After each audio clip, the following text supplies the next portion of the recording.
Hi, welcome to Kumaran TNPSC. இப்போ நம்ம பார்க்க போகிறது ரெண்டாவது topic, making of Indian constitution. இந்த டாபிக் பார்க்குறதுக்கு முன்னாடி நான் என்னோடய மெட்டீரியல்ஸ் பற்றி சில டிஸ்கஸ் பண்ணிக்கிறேன். ஓகே, நம்ம ஆல்ரெடி சொல்லியிருந்த மாதிரி தான் பாலிடிக்ஸில் மேக்ஸிமம் டைரக்ட் கொஷின்ஸ் இருக்காது. ஒன்று ரீசனிங் கொஷின்ஸாக இருக்கும், இல்லை ஸ்டேட்மெண்ட் பேஸ்ட் கொஷின்ஸாக இருக்கும். மேக்கிங் ஆஃப் கான்ஸ்டியூஷனை பொறுத்த வரைக்கும் நிறைய டாபிக் இருக்குது இல்லையா.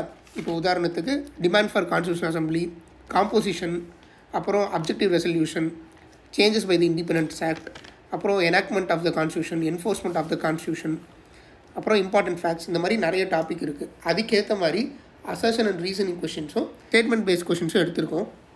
இதில் ஒரு 80 to 90 கொஷின்ஸ் ரீசனிங் கொஷின்ஸே இருக்கும். இதோட மெட்டீரியல் ஏப்ரல் மந்த் நான் தந்துடுவேன். நம்ம குரூப் 1 நோட்டிஃபிகேஷன் வரதுக்கு முன்னாடி சப்ஜெக்ட்கான மெட்டீரியலும் நம்ம ரிலீஸ் பண்ணுவோம். அது வரைக்கும் டிஸ்கஷன்ஸ் மட்டும்தான் இருக்கும். வீடியோ பார்த்துட்டு டாபிக் பற்றி ஒரு ஓவர்வியூ மாதிரி பார்த்துட்டு நம்ம கொஷின்ஸ் சில கொஷின்ஸ் மட்டும் டிஸ்கஸ் பண்ணுவோம்.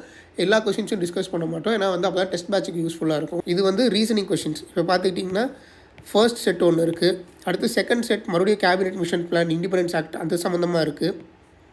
அப்புறம் தேர்டு செட் அதே மாதிரி கிறிஸ் ப்ரொபோசல், கான்ஸ்டியூஷன் அசம்பிளி பொறுத்த வரைக்கும் ஒரு 3 செட் ஃபர்ஸ்ட் சில டாபிக்ஸில் மட்டுமே இருக்கும். அப்புறம் பார்த்தீங்கன்னா டிராஃப்டிங் கமிட்டி பற்றி சில கொஷின்ஸ் இருக்கும். அதுக்குள்ளேயே என்ஃபோர்ஸ்மெண்ட், எனாக்ட்மெண்ட், அதுக்கப்புறம் கிரிட்டிசிசம், இதெல்லாமே சேர்த்து ஒரு டாப்பிக்காக இருக்கும். டோட்டலாக 4 set of questions each set will contain 20 questions. இந்த மேக்கிங் ஆஃப் கான்ஸ்டியூஷன் டாபிக் பற்றி மட்டும் கிட்டத்தட்ட ஓவராலாக இதிலே ஒரு 80 to 100 கொஷின்ஸ் இருக்கும், ரீசனிங் கொஷின்ஸ் மட்டும். Next statement based questions. இப்போ பார்த்துக்கிட்டிங்கன்னா ஐடியா ஆஃப் கான்ஸ்டியூஷன் அசம்பிளி யார் கொடுத்தா, ஜவஹர்லால் நேருவா, ராயா, இதில் யார் 1, 2வா, 1, 2, 3யா, இதெல்லாம் யார் கொடுத்தா, இதுக்கான ஆன்சர்ஸ் அண்ட் எக்ஸ்ப்ளனேஷன்ஸ் எந்த ஈவெண்ட் பிரிட்டிஷ் கவர்மெண்ட் நம்மளோட தனியான கான்ஸ்டியூஷன் அசம்பிளிக்கு ஒத்துக்கிட்டாங்க அப்படின்றது எதில் நடந்தது அப்படின்றது பொறுத்து இங்கே இருக்கும். இதுக்கு ஆன்சர் வித் எக்ஸ்ப்ளனேஷன் எது 1940 நடந்ததும் 1946 நடந்ததும் லக்ஷ்மிகாந்த் புக்கு பேஸ் பண்ணி இருக்கிற மெட்டீரியல்லேருந்து எடுத்த கொஷின்ஸ் இருக்கும். இந்த ஸ்டேட்மெண்ட்ஸ் பேஸ் கொஷின்ஸும் எப்படி இருக்குன்னா ஒவ்வொரு டாபிக் பொறுத்த மாதிரி இருக்கும். இப்போ உதாரணத்துக்கு மேக்கிங் ஆஃப் கான்ஸ்டியூஷனில் ஸ்டார்டிங் டாபிக் ஒன்று இருக்குன்னா அதில் ஒரு 15 கொஷின்ஸ் இருக்கும். அப்புறம் constitution assembly and objective resolution அதில் ஒரு 15 கொஷின்ஸ் இருக்கும். இந்த மாதிரி தான் இருக்கும். அப்புறம் எனாக்ட்மெண்ட், என்ஃபோர்ஸ்மெண்ட், எக்ஸ்பர்ட்ஸ் கமிட்டி இதில் ஒரு 15 கொஷின்ஸ். இந்த மாதிரி தனித்தனியாக பிரித்து இருக்கும். நீங்கள் அந்த டாப்பிக்கை படிச்சுட்டு இந்த டெஸ்ட் எழுதி பார்த்தீங்கன்னா உங்களுக்கு யூஸ்ஃபுல்லாக இருக்கும். சரி, ஓகே. இப்போ நம்ம டாபிக் உள்ளே போயிடலாம். மேக்கிங் ஆஃப் கான்ஸ்டியூஷன்ஸில் ஃபர்ஸ்ட் என்னென்ன நடந்தது, எப்படி ஆரம்பிச்சது அப்படின்றத பார்ப்போம். 1924 ஸ்வராஜ் பார்ட்டி தான் ஃபர்ஸ்ட் ஐடியா கொடுக்குறாங்க. இது மாதிரி நமக்கான கான்ஸ்டியூஷன் அசம்பிளி வேணும்னு. 1934 எம்என் ராய் நமக்கான கான்ஸ்டியூஷன் அசம்பிளி வேணும் அப்படின்ற டிமாண்டை கொண்டு வராரு. 1935 ஐஎன்சியும் அதை கேட்குறாங்க.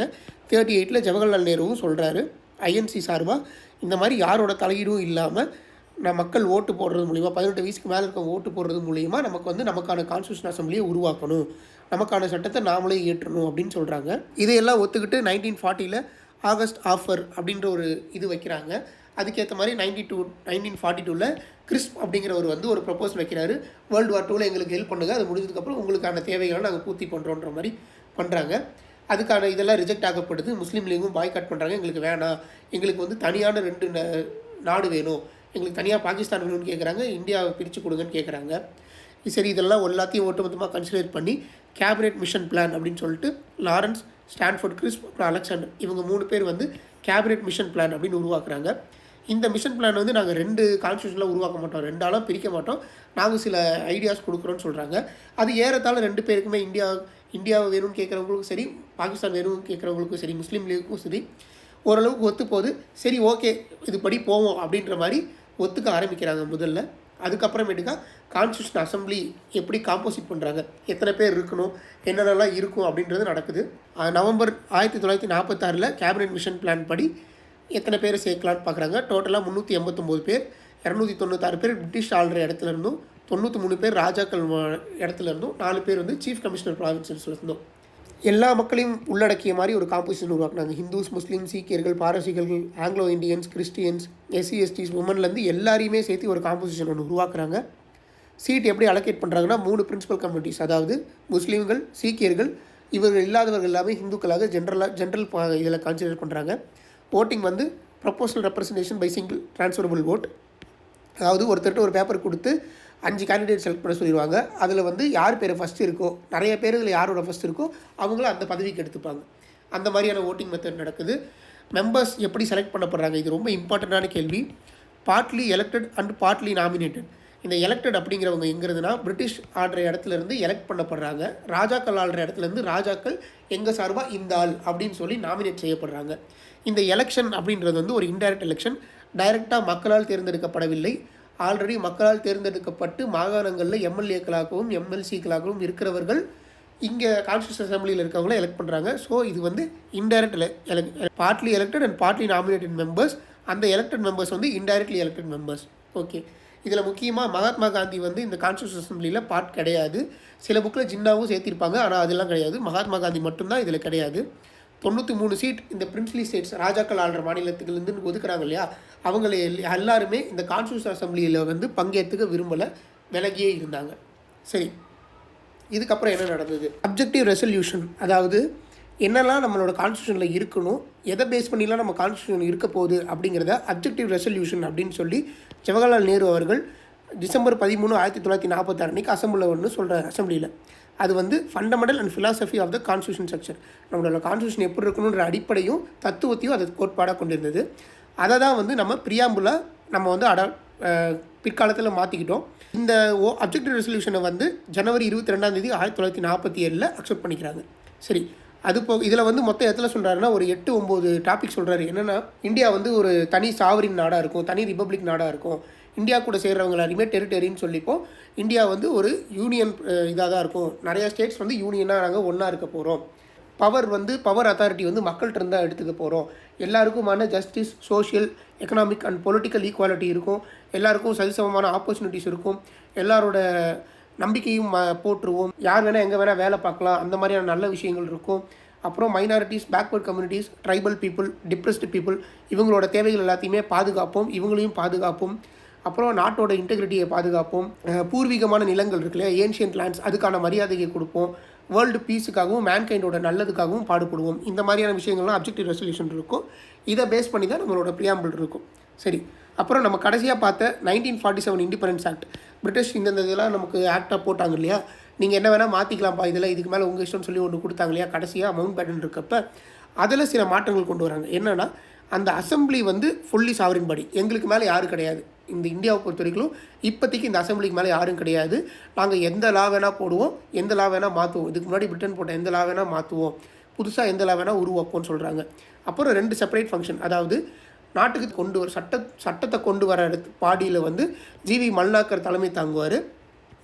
சட்டத்தையே உருவாக்குற இந்த கான்ஸ்டியூஷன் பாடியாக உருவாக்குறோம் இல்லையா இந்த அசம்பிளி, அதுக்கு வந்து டாக்டர் ராஜேந்திர பிரசாத் தலைமை தாங்குவார் அப்படின்னு சொல்லி 2 இது உருவாக்குறாங்க இந்த இண்டிபெண்டன்ஸ் ஆக்டில். அதுபோக முஸ்லீம் லீக் வந்து இந்த இதிலேருந்து விலகிக்கிறாங்க, கான்ஸ்டியூஷன் அசம்பிளிலேருந்து விலகிக்கிறாங்க. ஸோ டோட்டல் நம்பர் வந்து 389 299 வருது. சரி, ஓகே. இப்போ ஒரு ஆர்டராக என்னெல்லாம் நடந்துட்டு வந்தது அப்படின்றத பார்த்துருவோம். ஃபர்ஸ்ட் மீட்டிங் டிசம்பர் 9, 1946 நடக்குது. முஸ்லீம் லீகல் பாய்காட் பண்ணிடுறாங்க. ஸோ டோட்டலாக 11 பேர் தான் அட்டன் பண்ணுறாங்க. 211 பேர் அட்டன் பண்ணுறாங்க. சச்சிதானந்த சின்ஹா அப்படிங்கிறவர் ரொம்ப ஓல்டஸ்ட் மெம்பர், ரொம்ப வயசானவராக இருக்கனால டெம்பரரி அவரை பிரசிடெண்ட்டாக போட்டுக்கிறாங்க. அவர் 2 நாளில் இறந்துடுறாரு. அதுக்கப்புறமேட்டுக்கா ராஜேந்திர பிரசாத்தை போடுறாங்க. அப்புறம் வைஸ் பிரசிடென்ட்ஸாக HC முகர்ஜி, VT கிருஷ்ணமாச்சாரி. இவர் ஜனவரி 25, 1947, இவர் ஜூலை 16, 1947 போடுறாங்க.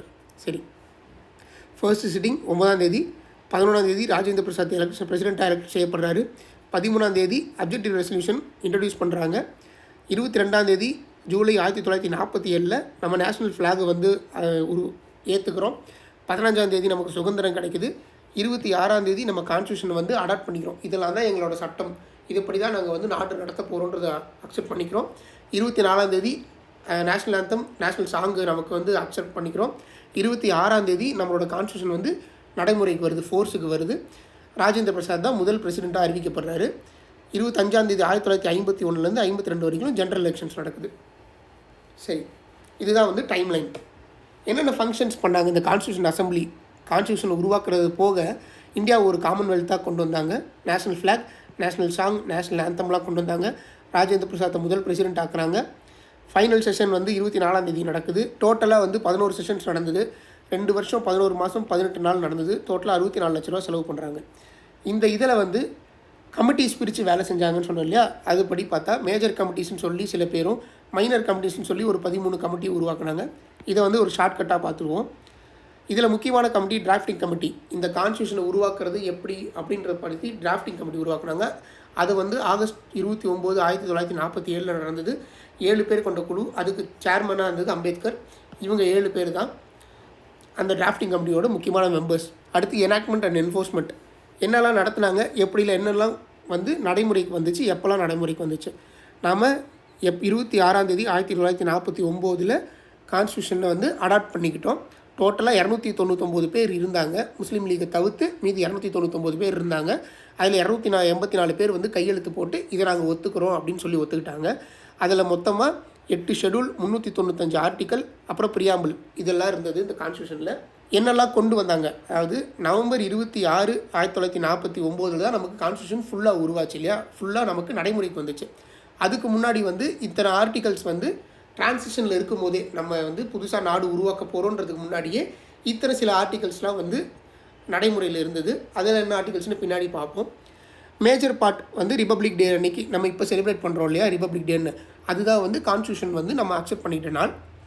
அதை வந்து நம்ம ரிப்பப்ளிக் டேவாக கொண்டாடுறோம். ஏன் கொண்டாடுறோன்னு பார்த்தா 1930 நமக்கு வந்து பூர்ண ஸ்வராஜ்னு சொல்லிட்டு இந்த நாள் ஜனவரி 26ஆம் தேதி நம்ம வந்து டிக்ளேர் பண்ண போகிறோம், சுதந்திரம் கிடைக்க போகுதுன்னு சொல்லி ஐஎன்சி கூட்டத்தில் பேசியிருப்பாங்க. அந்த நாளை ரிப்பப்ளிக் டேவாக எடுத்துக்கிட்டாங்க. அதுக்கப்புறம் இண்டிபெண்டன்ஸ் ஆக்டை மாற்றினாங்க. கவர்மெண்ட் ஆஃப் இந்தியா 1935 சில சேஞ்சஸ் கொண்டு வந்தாங்க. மாதிரி நிறைய விஷயங்கள்லாம் என்ஃபோர்ஸ்மெண்ட் கொண்டு வந்தாங்க. அப்புறம் எக்ஸ்பர்ட் கமிட்டி. கான்ஸ்டியூஷனை உருவாக்கலாம் அப்படின்னு சொல்கிறதுக்கு யாரெல்லாம் எக்ஸ்பர்ட்ஸ் தேவைப்படுவாங்கன்னு சொல்லுவாங்க இல்லையா, அதுக்கான கமிட்டி வந்து ஜூலை 8, 1946 நடந்திருக்கு. அதுக்கு தலைமை தாங்கினது வந்து ஜவஹர்லால் நேரு. அப்புறம் சில பேர் இருந்திருக்காங்க. இதையும் ஷார்ட்கட்டாக பார்ப்போம். சில முக்கியமான ஃபேக்ட்ஸ் பார்த்துடலாம். எலிஃபண்ட் வந்து சிம்பிளாக எடுத்துக்கிட்டாங்க. ஏன்னா கான்ஸ்டியூஷன் மிக பெருசாக இருக்குங்கிறதுக்காக எலிஃபண்ட்டை சிம்பிளாக எடுத்துக்கிட்டாங்க. பிஎன் ராவ் அப்படிங்கிறவர் வந்து லாயராக இருந்தார், அட்வைசராக இருந்தார். HVR ஐயங்காருங்கிறவர் செக்ரட்டரியாக இருந்திருக்காரு. முகர்ஜி தான் சீஃப் டிராஃப்ட்ஸ்மேன், அவர் தான் எழுதுகிறாரு. பிரேம் பிகாரி இவர் தான் வந்து கேலிகிராஃபர், நீட்டாக அந்த இட்டாலிக் ஃபாண்ட்டில் எழுதுகிறாரு. ஹிந்தி வெர்ஷன் எழுதுறது யார், வசந்த் கிருஷ்ணா வாதியா. எல்லாம் வந்து இம்பார்ட்டன்ட் ஃபேக்ட்ஸ். இங்கே நாம் பார்க்குறது வெறும் ஜிஸ்ட்டு தான். நீங்கள் லக்ஷ்மிகாந்த் புக்கில் ஃபுல் டீட்டெயில்டாக படிச்சுட்டு அதுக்கப்புறம் நம்மளோட டெஸ்ட் பேட்ச் எழுதலாம். உங்களுக்கு இப்போ வந்து கமெண்ட் பண்ணுங்கள், இந்த மாதிரி ஷார்ட் அண்ட் ஸ்வீட்டாக நடத்துறது ஓகேவா, இல்லை ஹிஸ்டாரிக்கல் பேக்ரவுண்டில் ஃபுல் டீட்டெயில்டாக எக்ஸ்ப்ளனேஷன் பண்ண மாதிரி டீட்டெயில்டாக எக்ஸ்பிளைன் பண்ணலாமா அப்படின்றத கமெண்ட்டில் தெரிவிங்க. நம்ம நெக்ஸ்ட் வீடியோவில் பார்ப்போம்.